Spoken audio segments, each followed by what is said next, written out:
মানুষের একটা বিশেষ প্রবৃত্তি হলো তারা কখনো নিজেকে নিয়ে সন্তুষ্ট হন না, কখনো নিজেকে নিয়ে প্রসন্ন হন না। যা আছে তার থেকে বেশি পেতে চান, যা পেয়ে গেলেন তার থেকে আরো বেশি পেতে চান। নিজেদের জীবনে বদল, পরিবর্তন আনতে চান। আর এই প্রবৃত্তি এই সংসারের সবচেয়ে মহান, কারণ এই প্রবৃত্তির জন্যই সংসারের বিকাশ হয়। কিন্তু এই বদলের জন্য মানুষ তার খোঁজে থাকেন যা তার জীবনে বদল আনতে পারবে, তাকে পথ দেখাতে পারবে, তার জীবনে পরিবর্তন আনতে পারবে। আর তাই মানুষ সংসার জুড়ে তাকেই খোঁজেন যিনি তার পাশেই আছেন।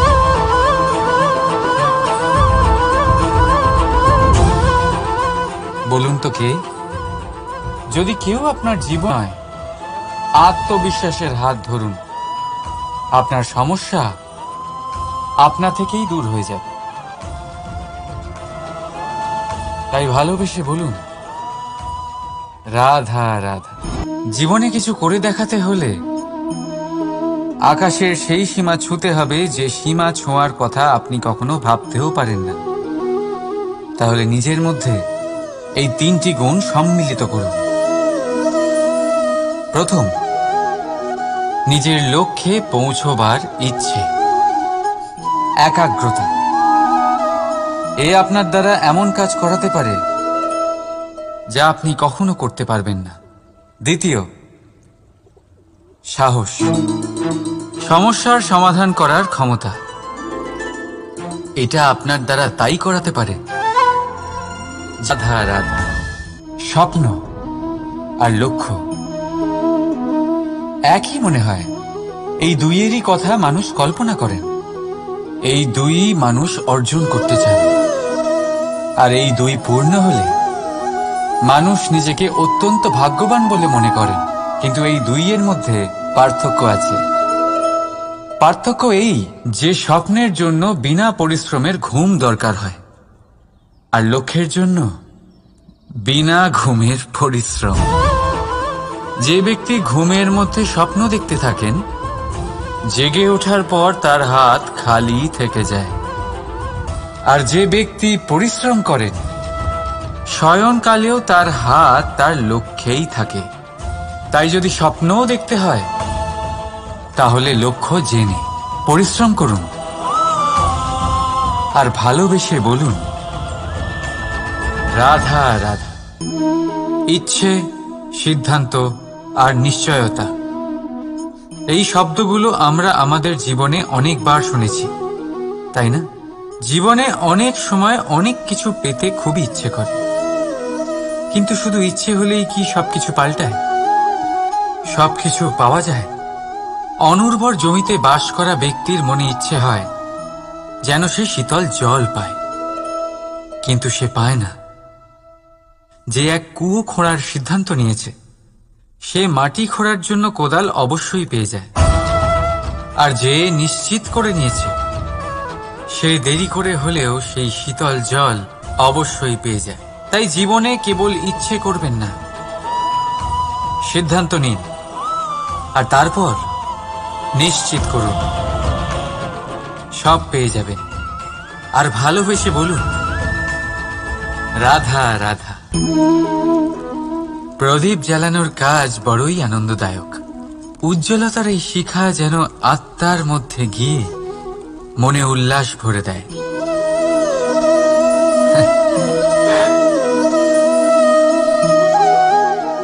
এ আমি কি করলাম? আমি একে নিভিয়ে দিলাম, অথচ এই দিয়েই আমি অন্য প্রদীপগুলি জ্বালিয়েছিলাম। কারণ যতক্ষণ এই শিখা অন্য প্রদীপগুলিকে জ্বালাচ্ছিল, ততক্ষণ এই নিজেও জ্বলছিল। কিন্তু যেই ও এই কাজ করা ছেড়ে দিল, তখন একেও নিভতে হল। বুঝলেন? সেরকমই জীবন হলো উজ্জ্বলতা দেওয়ার আরেক নাম। যদি জীবনে শুভ কাজ করেন, অপরের উপকার করেন, অন্যদের সহায়তা করেন, তাহলেই জীবিত থাকবেন। আর যেদিন এই কাজ করা আপনি বন্ধ করে দেবেন, শ্বাস প্রশ্বাস নেওয়া সত্ত্বেও মৃত হয়ে যাবেন। তাই যতক্ষণ শ্বাস চলছে আশারূপী উজ্জ্বলতা ছড়াতে থাকুন। বিশ্বাস করুন, মৃত্যুর পরেও আপনি অমর থাকবেন। তাই ভালোবেসে বলুন, রাধা রাধা। যবে থেকে জীব প্রাণের অস্তিত্ব পেয়েছে, তবে থেকেই আরো একটি শব্দ জন্ম লাভ করেছে, সংঘর্ষ। জন্মলগ্ন থেকেই মানুষকে বাঁচার জন্য সংঘর্ষ করে যেতে হয়। কখনো নিজের লক্ষ্যে পৌঁছবার জন্য সংঘর্ষ করতে হয়, আর কখনো যা পেয়েছেন তাকে রক্ষার জন্য সংঘর্ষ করতে হয়। কিন্তু প্রত্যেকে একই অভিযোগ করে যে সংঘর্ষ করার সময় ভীষণ কষ্ট হয়। আপনি যোদ্ধা হলে প্রহার আপনাকে সহ্য করতেই হবে। সাঁতার শিখতে হলে জলে আপনাকে প্রবেশ করতেই হবে। পায়ের তলায় তাদেরই কড়া পড়ে যারা রোজ হাঁটেন, আর যারা হাঁটেন তারা নিজেদের লক্ষ্যে অবশ্যই পৌঁছন। তাই মনে রাখবেন, জীবন ততক্ষণই আছে যতক্ষণ কর্ম করবেন। তাই সংঘর্ষ করতে থাকুন, কষ্ট ভুলে যান, আর আমার সাথে ভালোবেসে বলুন, রাধা রাধা। মন, মানুষ, মান, এই তিনেরই প্রারম্ভ ম দিয়ে হয়, তাই না? কিন্তু আজ আমরা কথা বলবো মানের বিষয়ে। মানই সেই ভাব যা আমাদের মনকে সন্তুষ্ট করে। এই কলসিতে ভরা জলের মতন, যে জল এই পাত্রতে থাকার দরুন এর অস্তিত্ব বজায় থাকে। এবার মান থেকে আসে আত্মসম্মান আর অভিমান, আর এই দুইয়ের মধ্যে তফাৎ অনেক। যে জল এই পাত্রের মধ্যে সংরক্ষিত তা হলো আত্মসম্মান, যা আমাদের মনের সম্বল, অবলম্বন, যা এই পাত্রের মধ্যে শীতল থাকে, আর যিনি পান করেন তাকেও শীতল রাখে। আর যে জল এই পাত্রের বাইরে উতলে পড়ে তা হলো অভিমান, যা বাইরের উত্তাপে বাষ্প হয়ে উবে যায়। সর্বদা মনে রাখবেন, আত্মসম্মান আপনাকে দৃঢ় করে, আপনাকে শক্তি প্রদান করে, আর অভিমান আপনাকে দুর্বল করে দেয়। তাহলে কি হতে চান আপনি? আত্মসম্মানী নাকি অভিমানী? সিদ্ধান্ত আপনার। রাধা রাধা। পড়ে যেতে কোনো আপত্তি নেই, শুধু পড়লে পড়ো সেই জলের ফোঁটার মতো যা এই সংসারকে জীবন দান করে। আর সেই ওঠার মধ্যেও কোনো কৃতিত্ব নেই, যেখানে অন্য কারোর কাঁধের ওপর পা রেখে উঠতে হয়। নিজের অস্তিত্ব হারাতে কোনো ক্ষতি নেই, যদি তা সেই বীজের মতো হয় যা এক নতুন গাছের অস্তিত্বকে জন্ম দেয়। কিন্তু সেই অস্তিত্বের জন্মে কি লাভ যা অন্য কারোর স্বপ্নকে নস্যাৎ করে তৈরি হয়? তা আপনাকে ভিতরে ভিতরে নষ্ট করে দেবে। রাধা রাধা। সব থেকে ভালো যুদ্ধ সেটাই যা কখনো লড়াই হয়নি, অর্থাৎ বোঝাপড়া, সন্ধি। সব আবশ্যক পরিস্থিতিকেই শুভ করা যায়। নিজের থেকে শক্তিশালীর সাথে যিনি সন্ধি করেন তিনি বিদ্বান। নিজের সমকক্ষের সাথে যিনি সন্ধি করেন তিনি গুণবান। আর নিজের থেকে দুর্বলের সাথে যিনি সন্ধি করেন তিনি দয়াবান। একটা যুদ্ধ আপনার একাধিক শত্রু তৈরি করতে পারে, কিন্তু একটা মীমাংসা আপনাকে একটা বন্ধু দিতে পারে। তাই হাতের মুঠো তখনই শক্ত করুন যখন যুদ্ধ এড়ানো অসম্ভব হয়ে পড়ে, নয়তো হাত বাড়িয়ে হাত মেলান, কারণ মিলনে যে সুখ, যাতনায় তা নেই। রাধা রাধা।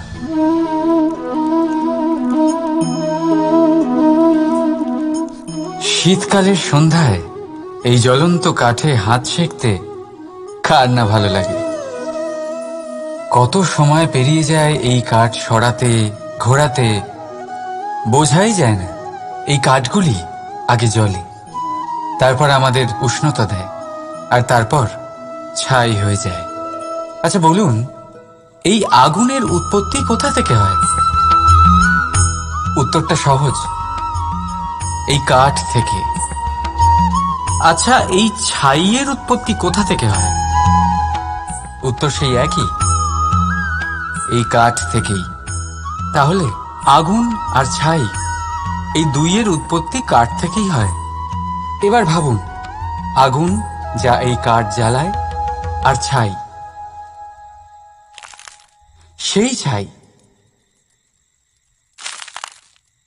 যা এই আগুন নিভিয়ে দেয়। কিছু বুঝলেন?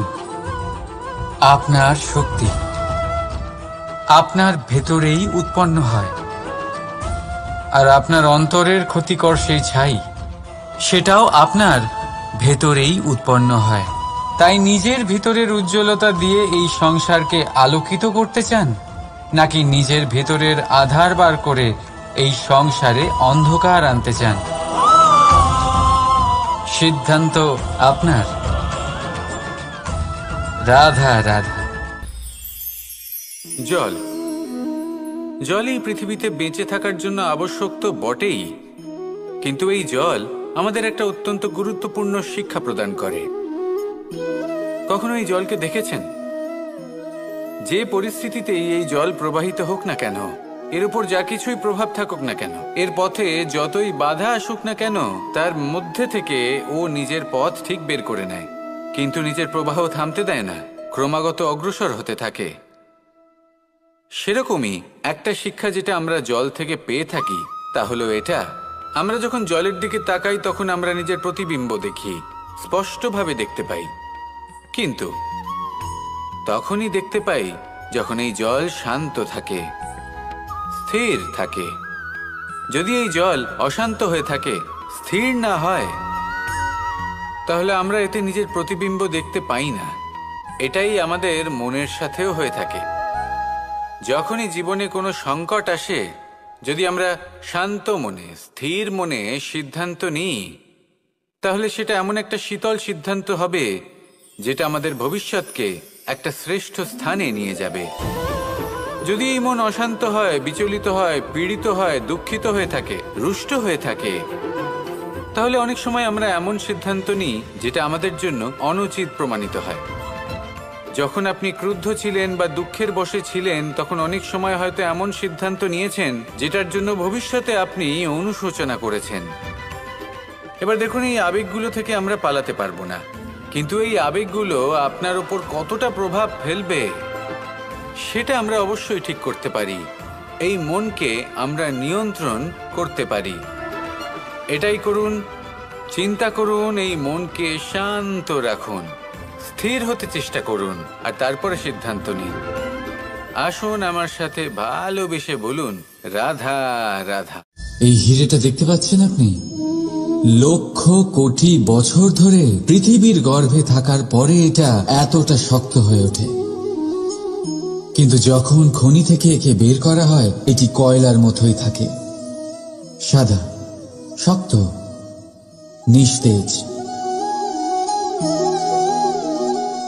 কিন্তু যখন একে পালিশ করা হয়, তখন এটা তেজ লাভ করে, আর ঠিক তখনই এর মূল্য বৃদ্ধি পায়। সংসারে মানুষের সাথেও ঠিক এমনটাই হয়ে থাকে। মানুষের বুদ্ধি, মেধা, অভিজ্ঞতা সেই বছরগুলোর জন্য বৃদ্ধি পায় না যে বছরগুলো আমরা জীবনে কাটিয়েছি, বরং সেই মুহূর্ত থেকে ফুটে ওঠে যখন আমরা কষ্টের সম্মুখীন হয়েছি, বিপদের সম্মুখীন হই, সংকট পেরিয়েছি, ছলনা আর ক্লেশ সহ্য করেছি। এই জন্য যদি আপনার জীবনে আপনি সংকটের সম্মুখীন হন, বিপদ আসে, কষ্ট আসে, তাতে একেবারেই ভয়ভীত হবেন না। তাকে আহ্বান জানান, কারণ এই পরিস্থিতিগুলোই আপনাকে অভিজ্ঞতা দেবে, যা আপনাকে উন্নত করবে। রাধা রাধা। মানুষের মধ্যে এক বিশেষ গুণ পাওয়া যায়, মূল্যায়ন করার।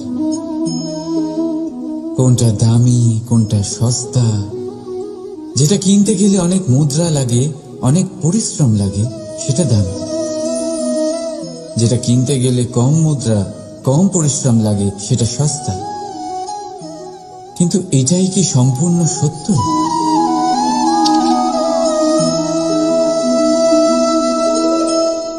এখন আপনার সামনে একটা পাত্র আছে যাতে জল ভরা আছে, আর একটা সোনার মুদ্রা।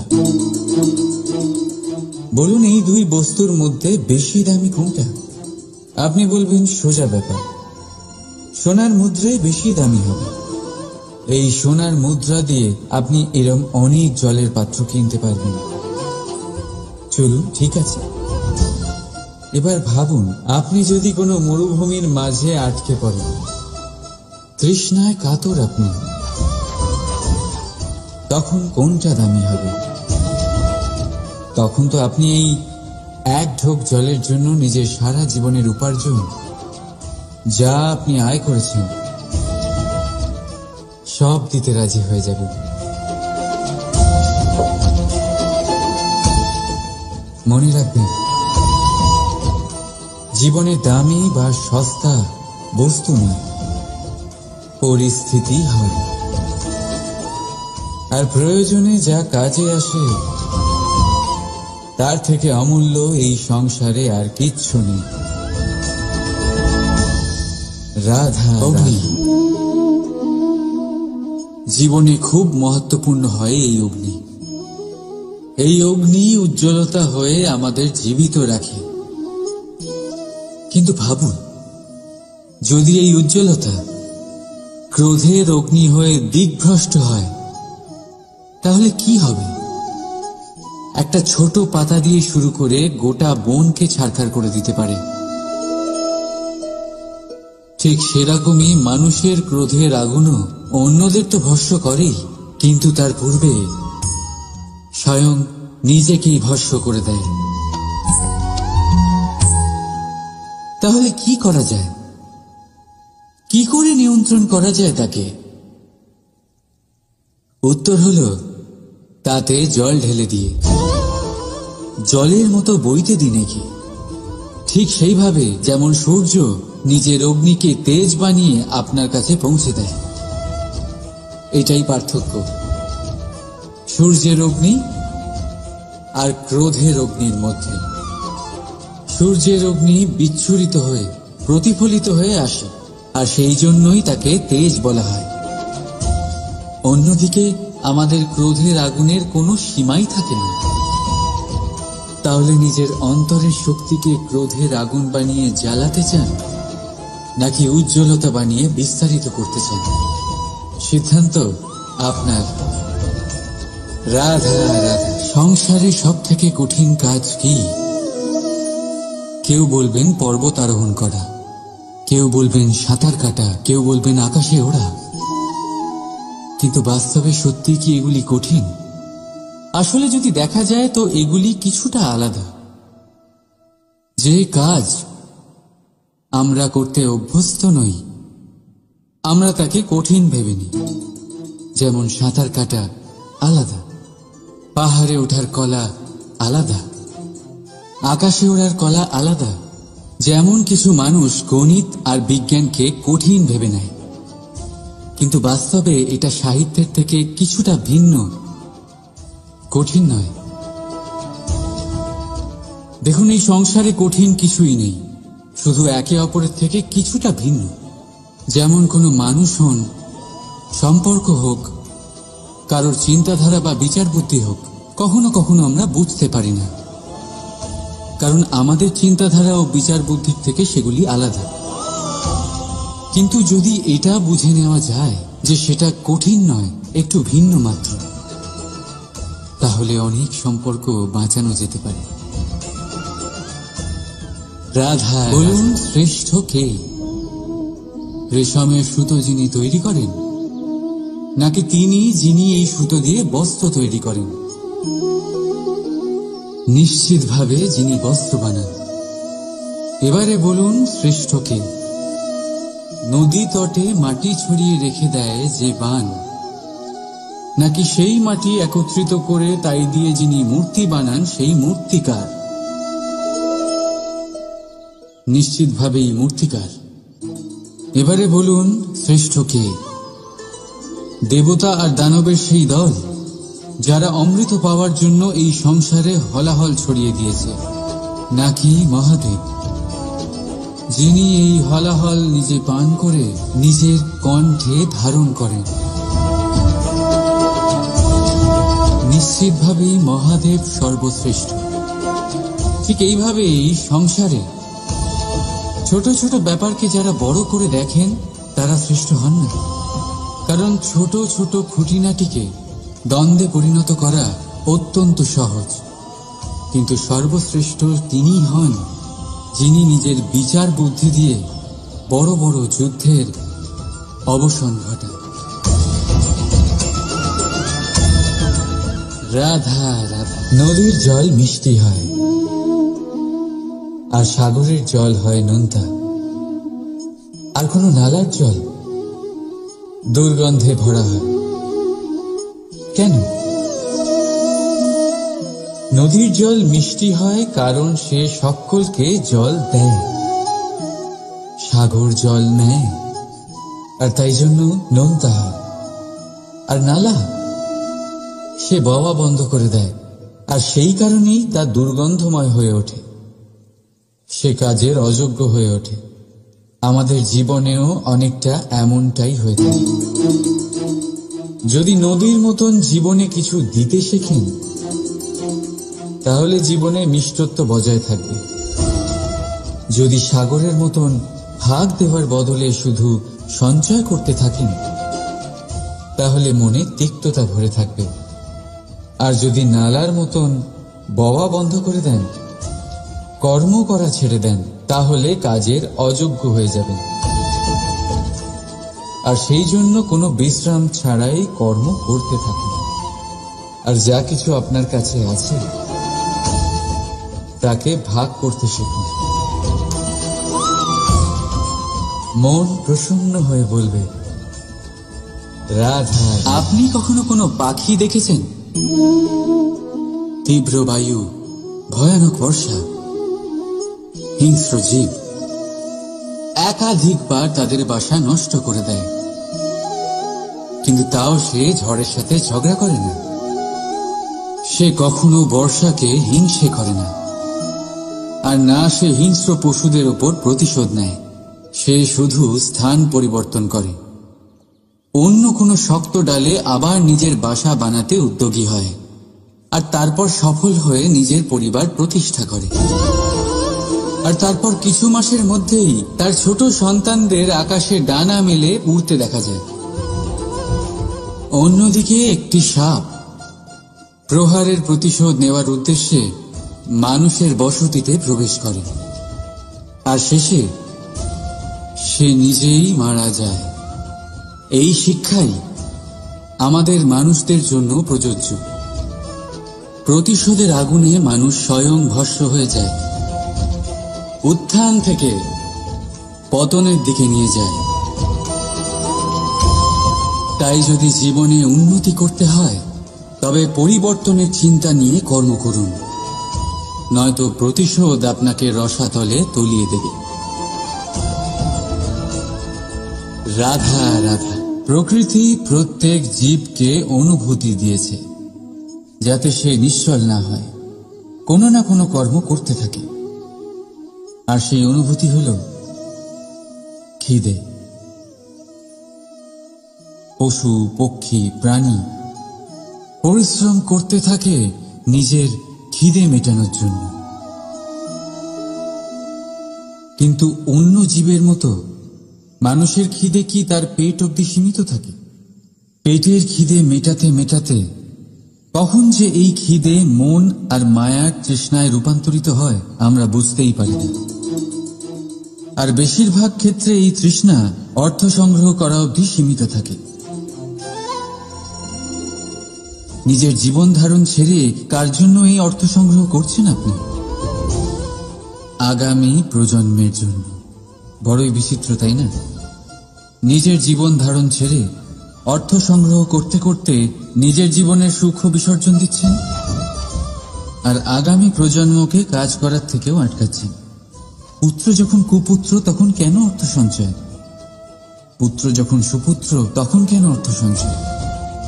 নিজের সন্তানকে সংস্কার দিন, অর্থ নয়। যদি সন্তান সংস্কারী হয় তখন সে নিজের এক সংসার তৈরি করবে। যদি সংস্কারহীন হয় তাহলে আপনার বানানো সংসার এমনি সে ভেঙে দেবে। জীবনে যদি কিছু সঞ্চয় করতে হয় তাহলে জ্ঞান সঞ্চয় করুন, প্রেম সঞ্চয় করুন, আর আমার সাথে ভালোবেসে বলুন, রাধা রাধা। এ হলো একটা পাতলা সুতো। ভাবছি যদি এটা দিয়ে আমি পোশাক বানাই তাহলে নিজের জন্য কত সুন্দর একটা পোশাক বানাতে পারবো। কিন্তু যদি এটা আমি...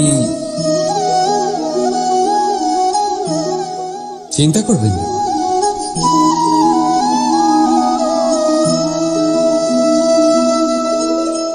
দেখুন এই সুতো জোড়া লেগে গেল।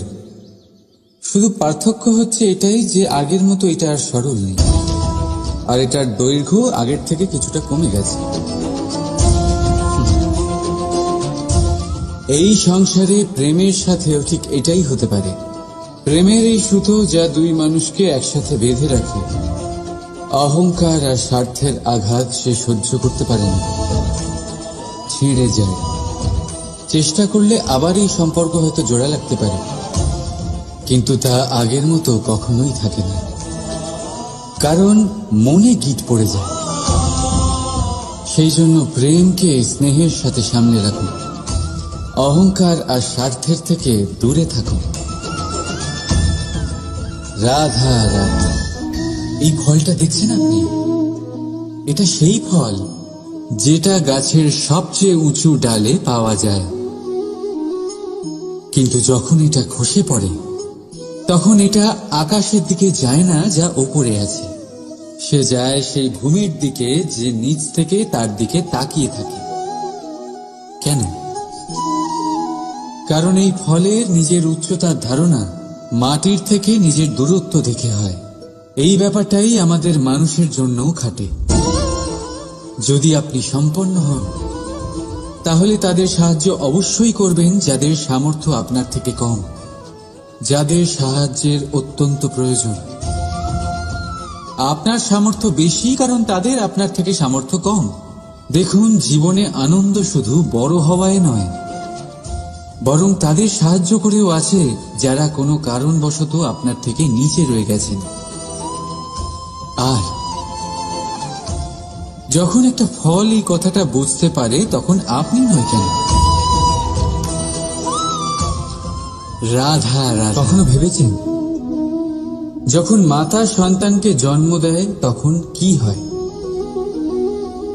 9 মাস গর্ভে ধারণ, প্রসবের তীব্র যন্ত্রণা, যে যন্ত্রণা এতটাই ভয়ানক হয় যে মনে হয় সন্তানের জন্মের সাথে মাতারও এক নতুন জন্ম হচ্ছে, আর এই জন্মের সাথে শেষ হয় মাতার যন্ত্রণার। কিন্তু যদি আপনি আপনার দৃষ্টিভঙ্গি পাল্টে দেখেন তাহলে আপনি বুঝতে পারবেন যে এই যন্ত্রণার অন্ত এক অপার আনন্দের প্রারম্ভ সন্তানের, আর সন্তান মাতা পিতার জন্য সুখের প্রারম্ভ। জীবনের সাথে এটাই হয়। আমরা কখনো কখনো কোনো সম্পর্ক বা পরিস্থিতির যন্ত্রণার অন্তের জন্য এত বিচলিত হয়ে যাই যে সেই আনন্দের প্রারম্ভ আমরা দেখতেই পাই না। মনে রাখবেন, যন্ত্রণা আনন্দের প্রারম্ভের লক্ষণ মাত্র। রাধা রাধা। এই সংসার অনেকটাই বড়, আর আমরা তার কাছে অত্যন্ত নগণ্য। এই সংসারে এমন অনেক মানুষ পাওয়া যায় যারা বোঝান যে এই সংসারটা কতটা বড়, কতটা অদ্ভুত, কতটা সুন্দর। আর এই সংসার রচনা করে পরমেশ্বর কত মহান এক কাজ করেছেন। কিন্তু আপনি এই জীবনে মাত্র কয়েকজন মানুষকেই পাবেন যারা আপনাকে এটা বলবেন যে এই সংসারে আপনি কতটা গুরুত্বপূর্ণ, আপনি কতটা অদ্ভুত। যদি আপনি তাদের সাথে থাকেন তাহলে তারা নতুন কিছু সৃষ্টি করতে পারেন, এই সংসারকে আরো কতটা পবিত্র করতে পারেন।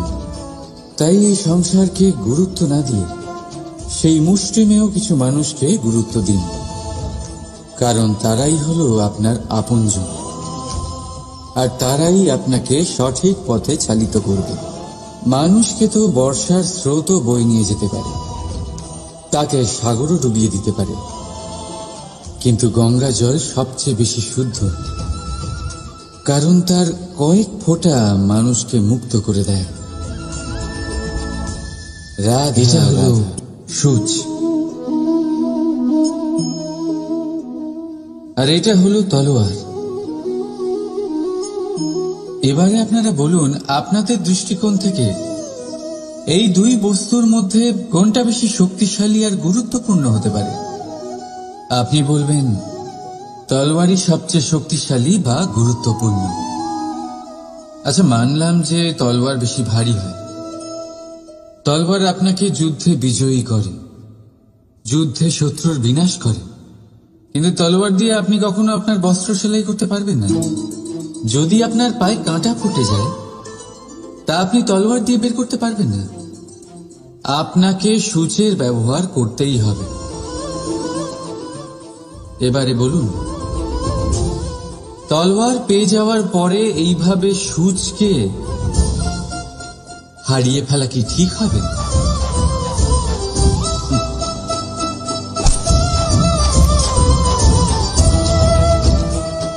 ঠিক সেইভাবেই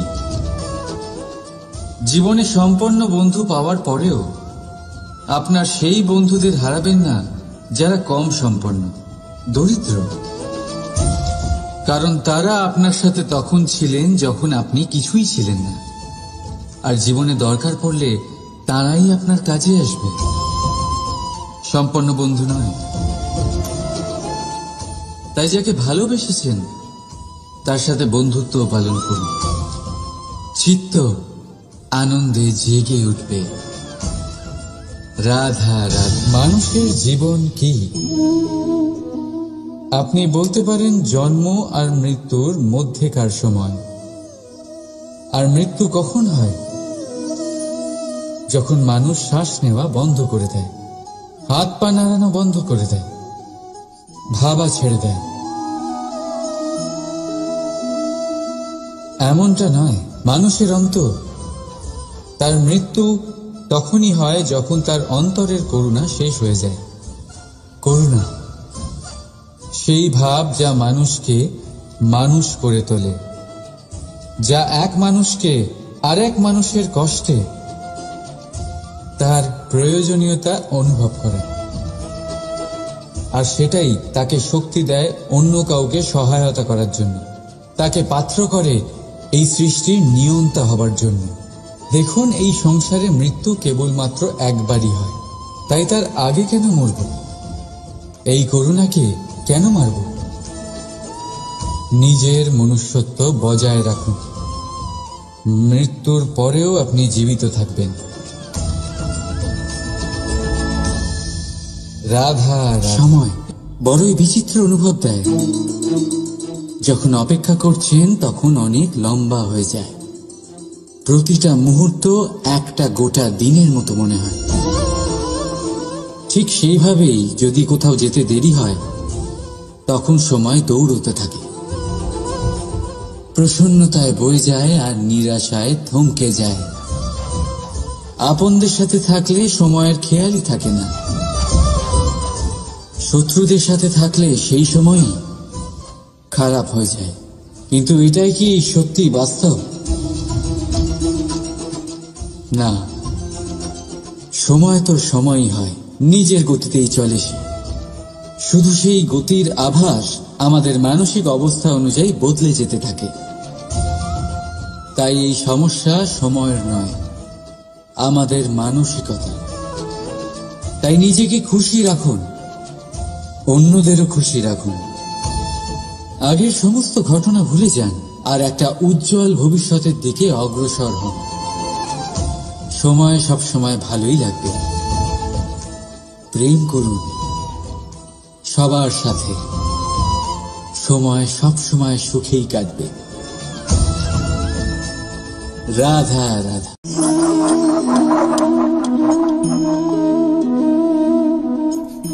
কোন ব্যক্তিকে নিশ্চয়ই দেখেছেন যিনি নিজে কাঠ কাটার এই কাজে নিপুণ এবং অভিজ্ঞ। এবার আপনারা দেখবেন যে তার মনোযোগ সমস্ত কাঠের ওপর থাকে না, তার মনোযোগ থাকে শুধুমাত্র একটা কাঠের ছোট্ট একটি অংশের ওপর, যেখান থেকে তার টুকরো করা হচ্ছে। কিন্তু সেটা উনি কেন করেন? যদি এটা উনি না করেন তাহলে সেই কাঠ সঠিক পদ্ধতি এবং তাড়াতাড়ি কাটা যাবে না। জীবনেও তাই হয়ে থাকে। আপনি হয়তো কোনো লক্ষ্য স্থির করেছেন বা পথ নির্বাচন করেছেন বা কাজ স্থির করেছেন যেটা আপনি করেই ছাড়বেন। তাহলে নিজের সম্পূর্ণ মনোযোগ শুধুমাত্র তার উপর কেন্দ্রীভূত করুন। যদি আপনার মন এদিক ওদিক তাকাতে থাকে, অস্থির হয়ে পড়ে, বিচলিত হয়ে পড়ে, যদি তা হয়ে থাকে তাহলে আপনি অবশ্যই অসফল হবেন। তাই কর্মঠ থাকুন, নিরন্তর কর্ম করতে থাকুন এবং পূর্ণ মনোযোগ দিয়ে নিজের কাজ করুন। নিজের পথে অগ্রসর হন বা নিজের লক্ষ্য প্রাপ্ত করতে চেষ্টা করুন। তারপর দেখুন কি হয়, কিভাবে উচিত পথে এবং তীব্র গতিতে আপনার লক্ষ্য আপনার কাছেই পৌঁছে যায়। আর আপনার এই মন প্রসন্ন হয়ে বলে রাধা রাধা। মনুষ্য জীবনের সবথেকে বেশি গুরুত্বপূর্ণ বিষয় হল মনের একাগ্রতা। এই সংসারের যে কটি মহান কার্য সম্পাদন হয়েছে তা হল মনের এই একাগ্রতার একমাত্র ফল। আপনি অবশ্যই দেখে থাকবেন অনেক ছোট বড় নদী যা বয়ে চলে তাদের সামনে একটা বাঁধ নির্মাণ করা হয় সেই সব নদীর জল সঞ্চয় করতে। বাঁধ হয়ে গেলে প্রয়োজন মতো বা মনের ইচ্ছে মতো তাকে ব্যবহার করা সম্ভব। এবার এটাই আমাদের মনের সাথেও সম্ভব। আমাদের মনের একাগ্রতা আজকের দিনে দাঁড়িয়ে বিভিন্ন ধরনের বিকার, ক্রীড়া এবং ভোগের মধ্যে ভাগ হয়ে গেছে। একে একত্রিত করতে হবে, একটা বাঁধ নির্মাণ করতে হবে, কর্মের বাঁধ। আপনাকে শুধু এটাই করতে হবে, যেটা উচিত কর্ম সেটাই করুন, যেটা অনুচিত কর্ম সেটা করা থেকে নিজেকে বিরত রাখুন। ব্যাস, এই কাজটাই আপনি করতে থাকুন, করতে থাকুন। মনের মধ্যে একাগ্রতার বাঁধ নির্মাণ করুন। আর একবার যদি তা নির্মাণ হয়ে যায় তাহলে যখন চাইবেন, যেখানে চাইবেন, যতটা চাইবেন একাগ্রতা প্রয়োগ করতে পারবেন। আর একবার যদি আপনি এটা শিখে যান তাহলে এই সংসারকে বদলে ফেলার মতো কাজ আপনি করতে পারবেন, সমাজকে শোধরাবার মতো কাজ করতে পারবেন। তাহলে এই মনকে একাগ্র করুন আর আমার সাথে ভালোবেসে বলুন রাধা রাধা।